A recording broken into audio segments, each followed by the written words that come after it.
All right, first and foremost, let's give all honor, praise, and glory to Yahweh by Hashem Yahweh Shai, and shalom to the 12 tribes scattered abroad. It's your brother Kadam back at you with another video. I just finished up camp duty, but wanted to get something off my chest real quick because I'm sure everybody has been doing a lot of last minute shopping to make sure their children have everything they need for school, right?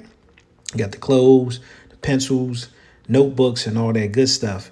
But I'm here to help you ensure you have everything you need on your biblical checklist so that your child is spiritually prepared for returning to school. All right, so we're going to kick it off with Proverbs 22:6 and get right into it. Train up a child in the way he should go, and when he is old, he will not depart from it. And I got to kick it off with this verse first because it's imperative for Israelite parents to understand the importance of teaching their kids the laws, statutes, and commandments of the Most High God. And I know most of us weren't raised knowing that we're God's chosen people. And look at how Christianity held our minds captive. Look at how we were programmed to willfully sin and live a life contrary to Scripture. But now, for those of us in the truth that have children, we can make a change and teach our children true wisdom from the very beginning. And all praises to the Most High for that, because sometimes I do think about if I had known this truth as a child, how different my life would be today. But, like they say, God's timing is perfect, right? So let's take a look at Psalm 78, and I want verse 5. For he established a testimony in Jacob and appointed a law in Israel, which he commanded our fathers, that they should make them known to their children, that the generation to come might know them, even the children which should be born, who should arise and declare them to their children, that they might set their hope in Yahweh and not forget the works of Yahweh, but keep his commandments. And Yahweh by Hashem Yahweh Shai revealed his law to the Israelites, which today are called Blacks, Hispanics, and Native Americans. Out of all the families on earth, we're the only ones that he's known pursuant to Amos chapter 3. The Most High gave us a commandment that we should teach our children the laws of God. And this verse here in Psalms is referencing the Mosaic law. And this is our wisdom in the sight of the nations pursuant to Deuteronomy 4. But the problem now is that after hundreds of years of persecution in America alone, our nation has forgotten the laws of God and holds steadfast to traditions of men. And a big part of this comes from the educational system, right? This country might portray itself as a God-fearing nation, a Christian nation, a Bible-believing nation. But we know that the so-called white man is the border of wickedness, the son of perdition, the man who operates in the spirit of falsehood, whose coming is after the working of Satan. So whatever philosophies and knowledge we learn from him is only leading us further away from God, right? And I'm going to back up everything I'm saying with an article. Okay, I know I always come with an article, so let's take a look at this real quick. Okay, what to know about the U.S. Supreme Court's ruling on public school lessons using LGBTQ books. So I'm not going to read the whole thing, just the first few paragraphs. A divided U.S. Supreme Court has sided with religious parents who want to pull their children out of the classroom when a public school lesson uses LGBTQ-themed storybooks. The 6-3 decision Friday in a case brought by parents in Maryland comes as certain books are increasingly being banned from public schools and libraries. In Justice Samuel Alito's majority opinion, joined by the rest of the court's conservatives, he wrote that the lack of an opt-out for parents places an unconstitutional burden on their rights to religious freedom. Justice Sonia Sotomayor wrote in dissent for the 3 liberal justices that public schools expose children to different views in a multicultural society. That experience is critical to our nation's civic vitality, she wrote, yet it will become a mere memory if children must be insulated from exposure to ideas and concepts that may conflict with their parents' religious beliefs, right? And you see the hypocrisy of this so-called Christian nation. Why is alphabet group material, I'm talking in code, why is that being taught in public elementary schools here in Maryland?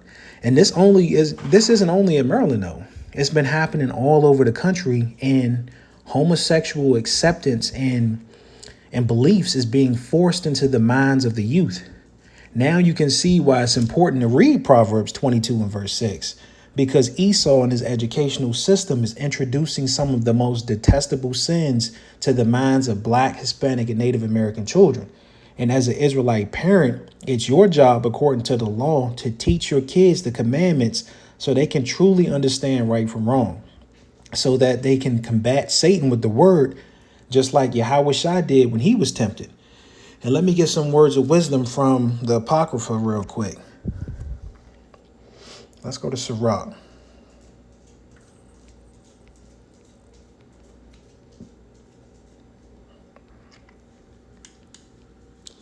Okay, Sirach 7 and 23.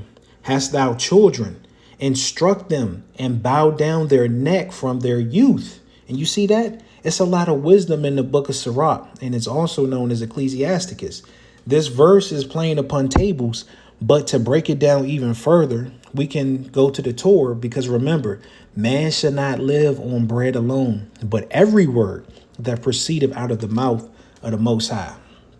Right? So let's go to Deuteronomy 6, because again, this video is for parents and how they should be teaching their children the law, statutes, and commandments. Deuteronomy 6 and 6. And these words which I command thee this day shall be in thine heart, and thou shalt teach them diligently unto thy children, and shalt talk of them when thou sittest in thine house, and when thou walkest by the way, and when thou liest down, and when thou risest up. And thou shalt bind them for a sign upon thine hand, and they shall be as frontlets between thine eyes. And thou shalt write them upon the post of thy house and on thy gates. Your entire family should be meditating on the laws of God. When you spend time with your family, you have to rehearse the righteous acts like it's written in Judges 5 and 11. It's more than just telling them they're not Black or Latino. You have to emphasize the importance of keeping the law to the best of their ability, even while at school. Because like we read earlier, all these types of demonic curriculums being taught in the school system today. And there's also a lot of little things you must frequently address. For example, you got to go over the dietary laws in Leviticus 11. Remind your children that they can't defile themselves with unclean food at lunch. Remind them of all the pagan customs that are about to be celebrated in just a few months, starting with Halloween. And it might not sound like much to you, but you have to double down on ensuring they know that participating in these customs, eating unclean foods, and accepting alphabet group beliefs will ultimately make them an enemy of the Most High. Make sure they have their fringes on and their tassels. They got to have those on so they can remember to observe and do the commandments. That physical and visual reminder can go a long way and easily stop you from sinning. And I also want to highlight a few other laws too, because there's quite a few that we can get that'll keep children safe while at school. So let's go to Leviticus 19. And where is that? Yeah, let's start at, this is good for school. Let's start at verse 14. Thou shalt not curse the deaf, nor put a stumbling block before the blind, but shalt fear thy God. I am the Lord. And school can be a wicked and cruel place, right? Because a lot of children are picked on because some of them have a sort of disability. But according to the Mosaic law, you shouldn't be messing with someone who's deaf, blind, mentally challenged, or whatever the case may be. That's an evil thing to do in the sight of the Lord. And though it might seem funny at the time, you're going off by doing that and potentially bringing judgment your way. So make sure your kids understand that, because that happens a lot in school. Okay, we can get verse 16 too. Thou shalt not go up and down as a talebearer among thy people, neither shalt thou stand against the blood of thy neighbor. I am the Lord. Now, this is probably one of the most important commandments for a child to remember in school. Gossip, right? Gossip, gossip, gossip. Talking about your classmates, posting online with all that gun talk and the Twitter fingers has been the cause of countless fights and deaths over the years. And I got a quick precept to back that up too. So we're going to go back to Sirach, or Ecclesiasticus, chapter 11 and verse 9. Strive not in a matter that concerneth thee not, and sit not in judgment with sinners. My son, meddle not with many matters, for if thou meddle much, thou shalt not be innocent. And if thou follow after, thou shalt not obtain, neither shalt thou escape by fleeing. So take heed to the words of wisdom, right? Keep your mouth shut and stay out of drama. Don't get caught up in some sneak dissing and gossip girl drama that doesn't even have anything to do with you. And this is exactly why the laws of God are perfect, because look at how our communities would change overnight if this one law was taught and actually observed. And let's get a few more in Leviticus 19, though. It's a lot of heavy and impactful scriptures, in Leviticus 19. These laws are for our good. So let's go to verse 17. Thou shalt not hate thy brother in thine heart. Thou shalt in any wise rebuke thy neighbor, and not suffer sin upon him.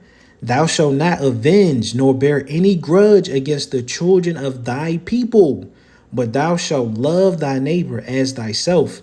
I am the Lord. And this too is another big one.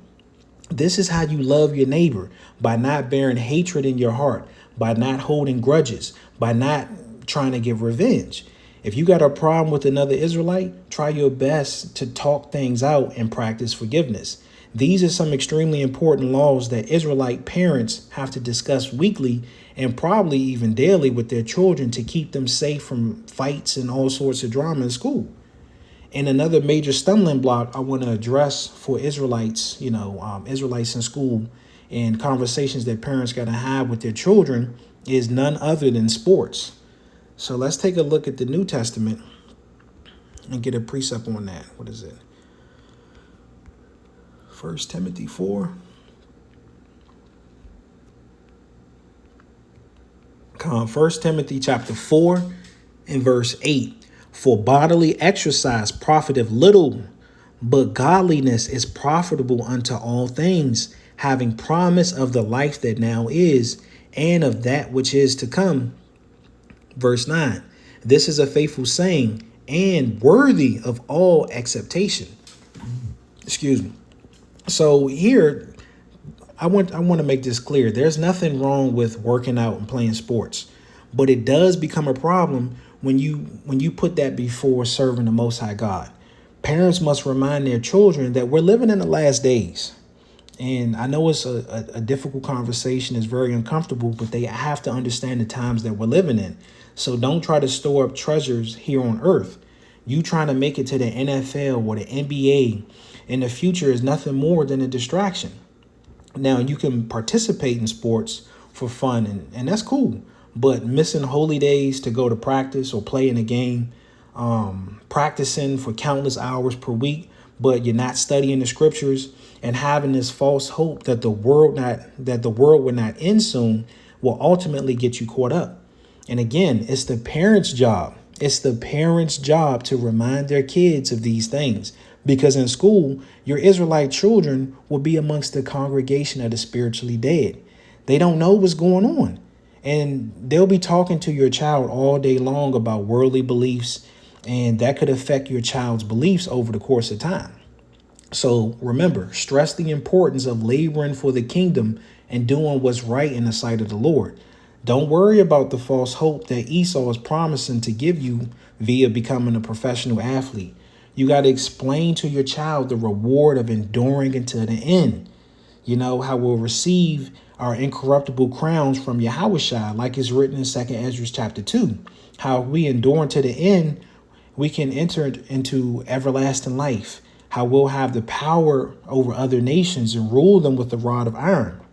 And these promises are far better than anything the world can offer, right? Because everything here is going to burn and fade away. All hell is breaking loose on earth. The U.S. is $40 trillion in debt. Power grids are unsustainable. Brothers in the chat have been talking about power outages in the Midwest, right? Record heat waves all across the world. Edomites in Europe been burning up. Earthquakes in various places, mark of the beast technology is being introduced to the world, and you think it's wise to focus on becoming a professional athlete? Nah, man, God forbid. Just like the prophets are watchmen over the house of Israel, parents need to be watchmen over their households and keep them on track. You got to sound the trumpet when needed and be a shepherd to your flock, which is your household. And I want to get one last topic, right? Because I want to address friendships before I close out, because that's another important one regarding, Israelites going back to school. So we got to get some more words of wisdom in the Apocrypha again. Let's go back to chapter 6 now, in verse 13. Separate thyself from thine enemies and take heed of thy friends. And this is another very important verse to examine. Parents have to stress the importance of watching who you hang around. They got to watch who your kids hang around. And chiefly, this is going into the other nations, right? For prime example, look at Nolan Wells. He spent a lot of time with his enemies, and look at the end result. And that's a very, very sad situation, but it could have been avoided. But through Christianity, blacks and Latinos are taught to love everybody and not to separate from the people that enslaved us, that ate us, that raped us, that stole our land and told us to get over it. They have a perpetual hatred against blacks, Hispanics, and Native Americans. And history proves what I'm saying. So parents got to be checking in with their kids and make sure they're not hanging out with the heathen and becoming best friends, going to sleepovers, going on boat trips to islands to party or whatever the case may be. In Zephaniah chapter 2, it says the children of Israel have to gather together. And that's exactly, Salaki, and that's exactly what we should continue teaching our youth. And this next precept is going to explain why. Let's go to Ecclesiasticus chapter 12 and verse 10. Never trust thine enemies, for like as iron rusteth, so is his wickedness. Though he humble himself and go crouching, yet take good heed and beware of him, and thou shalt be unto him as if thou hadst wiped a looking glass, and thou shalt know that his rust has not been altogether wiped away. Set him not by thee, lest when he have overthrown thee, he stand up in thy place. Neither let him sit at thy right hand, lest he seek to take thy seat. And thou at the last remember my words and be pricked therewith. So you can never trust the so-called white man. You can't trust the Chinese man, the Arab man, and all the nations that enslaved us. They might appear to be cool at times. I know there's people that say, not all of them are our enemies, but they're just waiting to catch us slipping. Just like Esau caught Nolan slipping, unfortunately. Just like Rick Chow gunned down Cyrus down south. They caught us slipping. These nations hate us, and that would never change. So you have to stress that to your children. And I know children have to go to school with these nations, and that's fine because it's out of our control. You can try to live at peace with them, but just make sure you're not establishing true friendships with these people. And I can't stress this enough. Parents, this is your job to make sure you have these conversations with your children on a regular basis, right? So this was just going to be a quick video. Lord willing, you were edified. Stand 10 toes down for the Lord. Keep the faith in Yahweh by Hashem Yahweh Shai, enduring to the end. Shalom.